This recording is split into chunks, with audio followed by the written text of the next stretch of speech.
went to a bar in Tokyo once, and there was a younger man. It was a couple of months ago in a business suit sitting behind the counter drinking there as well. We started talking in English because my Japanese was non-existent. Not that it's good today or anything. And I told him I like Japanese history. He asked me, what do you like about it? And I told him, the Sengoku Jidai, the Warring States period, of course, with the samurai and all the rest. And the guy just said like, oh, horse riding. And he started doing like, a little a little horse riding maneuver behind the bar, and then he started imitating a samurai riding a horse, and he was laughing hysterically at that joke while he did it over and over again until he was completely red like a ripe tomato or something. It was one of the funniest things I've seen in my life. He couldn't get out of it. But the thing is, he obviously thought that the whole samurai thing was quite funny, like almost silly or something. And it made me realize, well, maybe some people in Japan do think that, it's different than how we usually perceive it. You live and teach in Japan.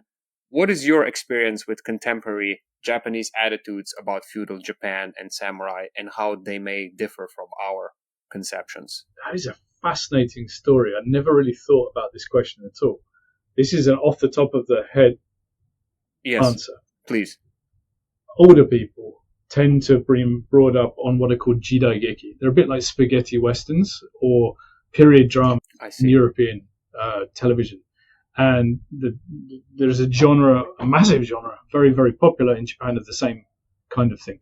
They treat samurai stories or even stories before that or historical stories in a fairly romantic light, normally reasonably. So like soap operas? Some of them are soap operas, a little bit. But set 100 years ago. Yeah, absolutely. Yeah. Quite right.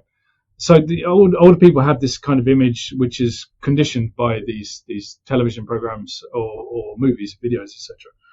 Younger people everywhere in the world don't tend to watch television so much anymore because we can see YouTube, we can listen to podcasts like your fantastic one, we can do all sorts of things, and therefore the younger people probably slightly more separated from that.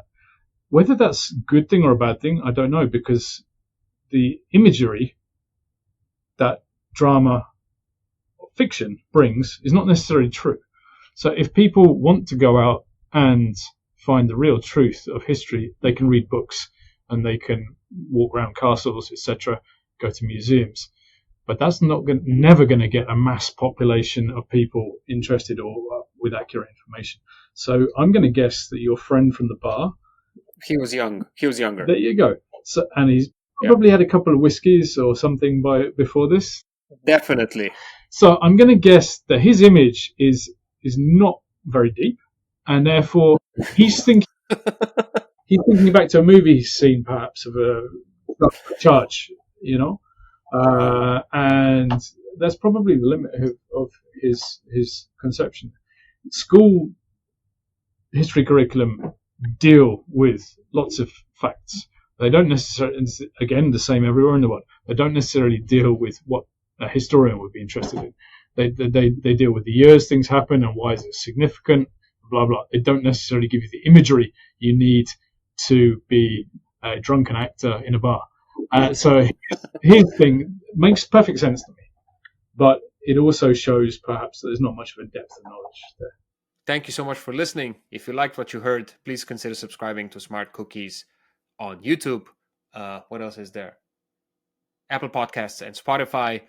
And if you really liked what you heard, feel free to become my patron on Patreon by going to Patreon and becoming my patron. It's really easy. Just type Smart Cookies Podcast in there. You should be able to find me. Last but not least, I have to thank the absolute legends that are my producers on this show, my existing patrons on Patreon: Aida, Mancian, Miha Medved, Medinho, Gordon, Jurechuk, Lorenzo, Mila, Carmen, Taichi, Goran, and Veronica. Without you guys, this show wouldn't exist. So massive thanks. And yeah, see you in the next episode. Bye.